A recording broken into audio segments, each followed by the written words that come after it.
देखिए 21 दिसंबर एक बड़ा दिन हमारे लिए, और आज तक 21 दिसंबर को किया गया कोई आंदोलन हम हारे नहीं, कोई नहीं हारा। रिकॉर्ड आज तक 25 भी आंदोलन को किए, देर भले लगी हो लेकिन हारे नहीं। एक अनुरोध, मीडिया के अलावा जो और साथी ना वो यहां से हटे, वो बहनें बैठी हम उनको देख ही नहीं पा रहे, आप बैठ जाओ यार। मीडिया के अलावा कोई ना हो, बिल्कुल ना हो।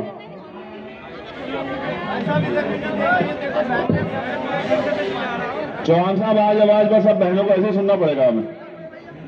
तो सबसे पहले तो मैं एसएससी जीडी के सभी बच्चों का, अभ्यर्थियों का धन्यवाद करता हूं कि वो अपने हक की लड़ाई के लिए आए।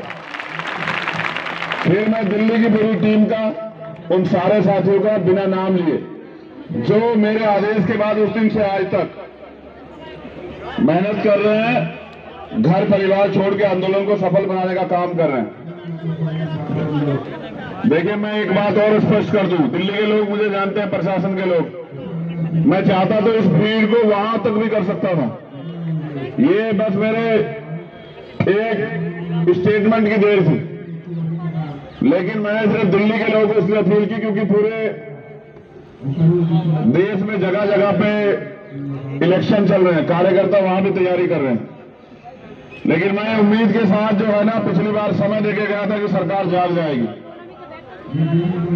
और सरकार को जागना भी पड़ेगा, ये भी सोचने की बात। अभी मुझे आप लोगों से बात करनी, जो लोग यहां बैठे हुए,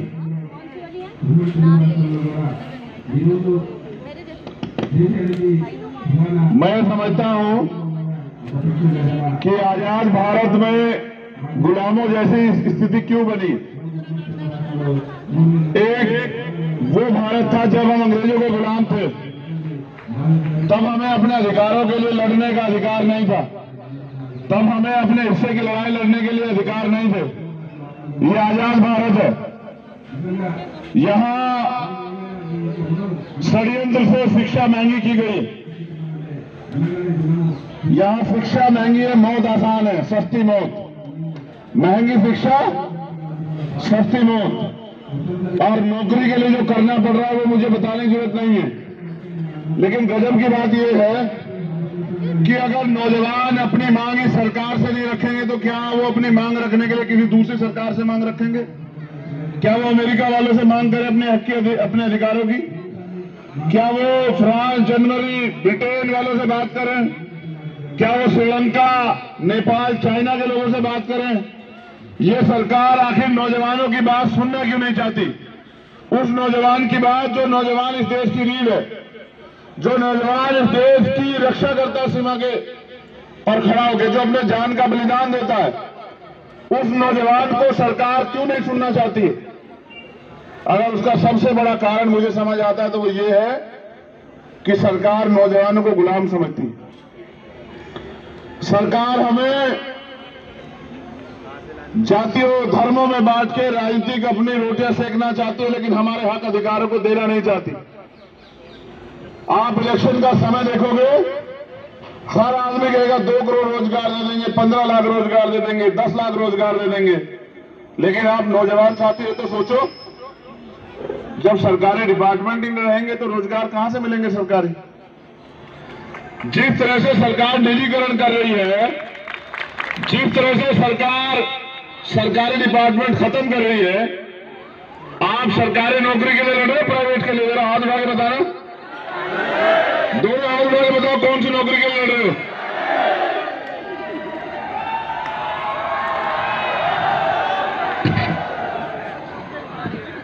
लेकिन जब सरकारी डिपार्टमेंट ही रहेगी तो सरकारी नौकरी कहां से मिलेगी भाई? सरकार अब बैंकों के पीछे पड़ी है, उससे पहले LIC के पीछे थी, एयर इंडिया के पीछे थी। सरकार एयरपोर्ट बेच रही है और तमाम तरह की चीजें जो सरकार डिपार्टमेंट सरकार बेच रही है। आखिर सरकार को नौजवानों से इतनी नफरत क्यों? आखिर सरकार नौजवानों की बात क्यों नहीं सुनना चाहती है? आखिर सरकार जानबूझ के नौजवानों को कमजोर क्यों बना देना चाहती है?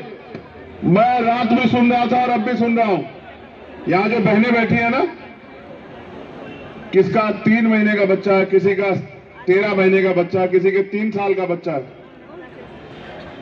अगर ये सरकार मजबूर, लाचार बहनों की, बेटियों की, युवाओं की आवाज नहीं सुनना चाहती, तो ये सरकार है किसकी? जो युवाओं को नकार दे वो क्या युवाओं की सरकार हो सकती है? जो युवाओं को मरने पे, तड़पने पे, सड़कों पे पड़ने पे, भूखे पैसे रहने पे मजबूर कर दे, क्या वो युवाओं की सरकार हो सकती है? जिस सरकार के इशारे पे पुलिस के लोग, आरएफ के लोग, जो और फोर्स के लोग बहनों के कपड़े फाड़े, उनको लाठियां मारे, उनको बेइज्जत करे, उनके हाथ तोड़ दे, वो सरकार बहनों की सरकार हो सकती है क्या? जो सरकार बहनों से उनके तरक्की के रास्ते छीन ले, जो सरकार नौजवानों से देश की सेवा करने का अधिकार छीन ले, वो सरकार नौजवानों की, बहनों की सरकार हो सकती है क्या? जब ये सरकार नौजवानों की, बहनों की, किसानों की, मजदूरों की किसी की सुनवाई नहीं करना चाहती, तो ये चंद पूंजीपतियों की सरकार ये समझ सकती है कि ज्यादा दिन टिकने वाली है क्या? जिस दिन नौजवान अपने हक अधिकार के लिए खड़ा हो गया, उस दिन ये सरकार के लोग नाक रखेंगे आपके सामने। मैंने पिछली बार भी आपसे कहा था, ये लोकतंत्र है। आंदोलन करने का, अपनी बात को कहने का, हक की लड़ाई लड़ने का अधिकार भारतीय संविधान हमें देता है। इसको हमसे कोई नहीं छीन सकता। लेकिन मैं ये भी बता दूं कि अगर सरकार हमारी मांग नहीं सुनेगी, सरकार हमें मजबूर करेगी, तो हमें आंदोलन को और ताकतवर बनाना पड़ेगा। हमें सरकार को बताना पड़ेगा कि जो नौजवान देश की रक्षा के लिए प्राणों का बलिदान दे सकता है, वो अपने हक अधिकार के लिए लड़ भी सकता है, और वो अपने हक अधिकार के लिए इस निकम्मी, झूठी, युवा विरोधी, महिला विरोधी सरकार को सबक भी सिखा सकता है। गृह मंत्री जी बताएं, क्या चुनाव जरूरी है या नौजवानों की मांग जरूरी है? क्या चुनाव जरूरी है? यूपी में कह रहे हैं राशन बांट रहे हैं, यूपी के अलावा तो कई और जगह तुम्हारी सरकारें, वहां क्यों नहीं बांट रहे हो? यूपी में इलेक्शन है, चुनाव में वोट खरीदने हैं, गरीबों को, बेबसों को कमजोर बनाना है। उनके हक अधिकार, वोट जो है उनकी सबसे बड़ी ताकत, वो ठगनी है पैसे पे या उपहार देके या राशन पे। इसलिए आप वहां राशन बांट रहे हैं। आपको 11 महीने से सड़क पे लड़ते हुए बहनें और भाई नहीं दिखाई दिए आपको? क्या गृह मंत्री जी आपको इन बेबस बहनों की चीखें, आवाजें नहीं जाती है? वो भी कहे बहनें, हमारे सामने कहें कि परिवार के लोग भी टूटने लगे।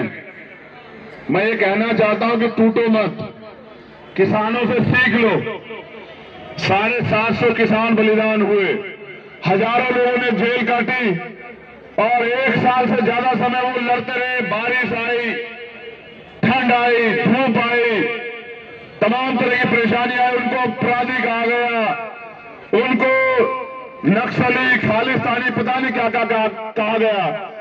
उनका दोष ये था कि वो अपने अधिकारों के लिए लड़ रहे थे। आपको भी अगर अधिकार चाहिए तो आपको लड़ना पड़ेगा, और अगर आप लड़ने के लिए तैयार हैं तो विश्वास कीजिए,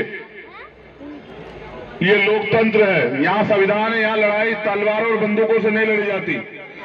आज पुलिस आपको लाठी मारे, गोली मारे, आज आप पुलिस के जवाब नहीं देंगे, लेकिन सरकार को दिखा देंगे कि क्या तो वर्दी चाहिए या फिर अर्थी चाहिए। आज आपको ये भी देखना है कि जो बड़े बड़े भाषण दे रहे हैं प्रधानमंत्री, गृह मंत्री और कई मुख्यमंत्री, आज वो ये भी बताएं कि वो बहनों के सम्मान में क्या कर रहे हैं। क्या वो 11 महीनों से सड़कों पे सख्ती हुई परेशान होती बहनों के दर्द को नहीं सुनना चाहते हैं? यहां वर्दी पहने हमारे भाई भी लोग खड़े हैं। क्या अपने हक की मांग करना, अगर आपको जो लोग नौकरी में है, सेवा में, फोर्स में, अगर आपकी 6 महीने की तनख्वाह रोक ली जाए और आपके बच्चे रोटी के लिए भूखे मरने लग जाएं, उनकी पढ़ाई, उनकी फीस ना जमा हो, उनके पास कपड़े ना बचे, तो आप अपने हक अधिकार के लिए क्या करोगे? है जवाब आपके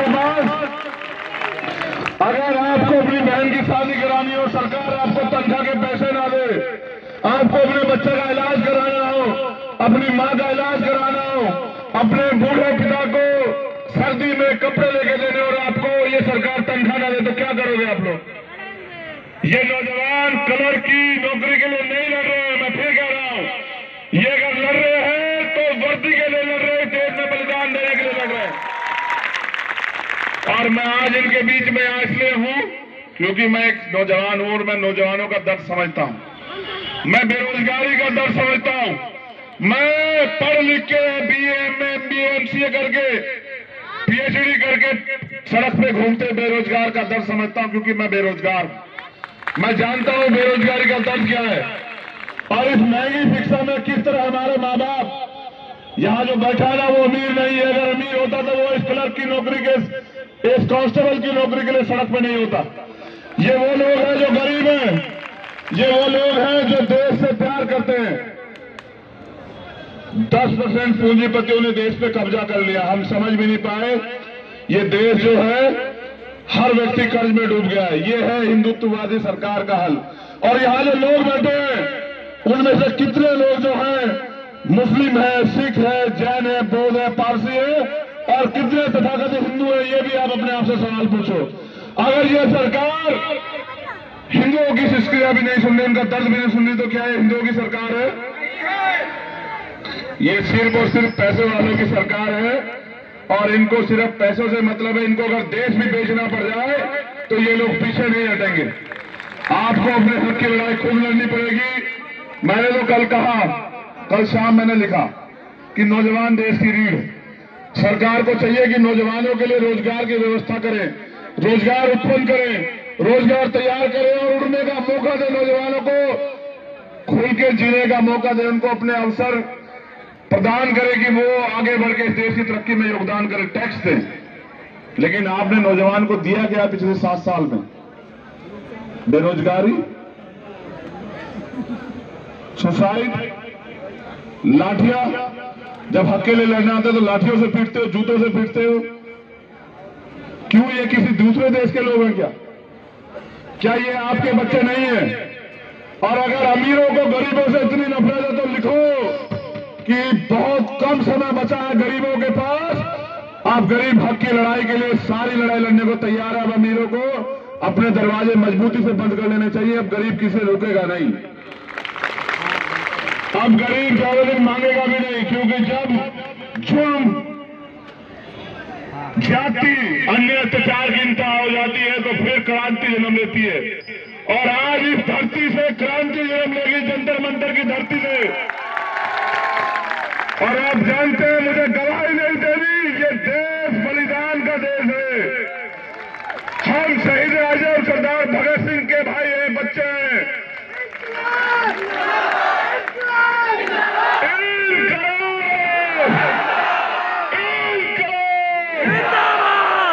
युवा जाग चुका है।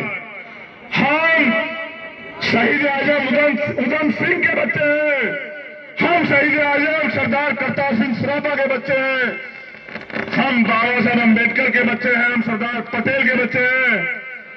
हम इस मातृभूमि की रक्षा के लिए अपने प्राणों का बलिदान दे सकते हैं, लेकिन अपने हक अधिकार छीनने नहीं देंगे सरकार को। सरकार सुन ले, मैंने कमिश्नर साहब से कहा था कि बात कर लो, गृह मंत्री क्या कहते हैं, वो नौजवानों को उनका हक देना चाहते नहीं देना चाहते, वरना फिर हम अपने हक अधिकारों के लिए लड़ेंगे। हमारी लड़ाई पुलिस फोर्स से, दोबारा बता रहा हूं, नहीं। प्रशासन के लोग लाठियां खूब बजाएं, लेकिन आज आर या पार आज फैसला होकर रहेगा कि नौजवानों को क्या मिलेगा। जिंदाबाद जिंदाबाद जिंदाबाद जिस दिन, सुनिए, एक चीज और बता देते हैं, ये जानकारी बहुत जरूरी है आपके लिए। अब मुझे इसके लिए वहां जाना पड़ेगा कि मैं सबको देख लूं। देखो भाई, ये मेरी एक जानकारी है आप सब लोगों के लिए। जितने लोग यहां बैठे हैं ना, अगर इससे आधे लोग भी तय करके, जैसे वो मोनोमी रोई थी ना यहाँ, अगर इनसे आधे लोग भी तय करके ये निकल जाए घर से बाहर, मैं कहता हूं जिन्होंने आजादी की लड़ाई की शुरुआत की थी, क्या वो इतने रहे होंगे? बताओ ईमानदारी से। इतने लोगों एक मत होके इस देश में निकल जाएं, तो मैं लिख के देता हूं कि रोजगार मांगने वाले नहीं, रोजगार देने वाले बन सकते हो आप लोग। भाई ये लोकतंत्र है ना, इसमें युवा की आबादी 60% है या नहीं है? अगर युवा मांगना बंद करके और देना शुरू कर दे तो बताओ कोई युवा बेरोजगार रहेगा क्या? अगर बहनें सरकार बनवाने से ज्यादा बनाने पर ध्यान दे दे तो किसी बहन को या 11 महीने टिकना पड़ेगा क्या? बताओ। देखो हम साफ कहें, हम सरकारी नौकरी की भूमिका समझते हैं। ये मथुरा वाली बहन हमारी सुन रही हो, हमारे पिताजी प्राइमरी स्कूल के हेडमास्टर रहे, रिटायर हुए। अगर वो सरकारी नौकरी ना पाए ना तो हम 6 भाई बहन पढ़ ना पाए। उन्होंने हमें खूब अवसर दिया पढ़ने का, और आज अगर हम यहां बोल रहे हैं ना तो इसमें पढ़ाई का बहुत बड़ा योगदान है। एजुकेशन बहुत जरूरी है, लेकिन सरकार ने शिक्षा इतनी महंगी कर दी है कि कोई गरीब का बच्चा पढ़ ना पाए। क्योंकि पता क्या था एजुकेशन से, जब आप शिक्षित हो जाते हो ना फिर आप सही और गलत में फर्क महसूस करते हो। मैंने क्यों बुलवाया उस बहन को जो डंडा लिए खड़ी है? हमें नहीं पता था। कल हम जब वहां गए तो हमने एक और बहन से पूछा, वो लिखे अपनी प्रोफाइल में बहुत बड़ी बड़ी बातें। हमने उससे पूछा कि अगर जो जहर तुम्हारे अंदर इस देश में इन तथाकथित राजनेताओं ने भर दिया है, बंटवारे का हिंदू मुसलमान का, उसके बाद अगर तुम्हें कोई मुसलमान मिल जाए तो तुम क्या करोगी? तो बोली कुछ नहीं करूंगी मैं। तो मैंने कहा ये जो जहर भर रहे हैं इनसे पूछो, क्या एक जाति एक धर्म के लोगों का खून शामिल है इस देश की मिट्टी में? बताओ। जब आजादी मिली तो क्या एक धर्म एक जाति के लोगों ने लड़ाई लड़ी? ईमानदार से बताओ। और अगर जानना होना इतिहास तो जाना वहां इंडिया गेट पे नाम पढ़ना शहीद शहादत देने वाले लोगों के। और अगर मन करे तो जाना बुलंदशहर, 100 से ज्यादा गुर्जर समाज के लोगों ने विजय कुमार पथिक जी के नेतृत्व में फांसी की सजा कबूल की। ये देश शामली से लेकर दिल्ली तक हर पेड़ पे एक मुसलमान इस अंग्रेजों ने लटकाया। इस देश की लड़ाई को लड़ने के लिए वो अपने घर की लड़ाई नहीं लड़ रहे थे। हमें बांटा किसने धर्म और जाति और मजहब में? बताओ हम लोगों को किसने बांटा? ये उन सियासतदार लोगों ने बांटा जो चाहते हैं कि गरीब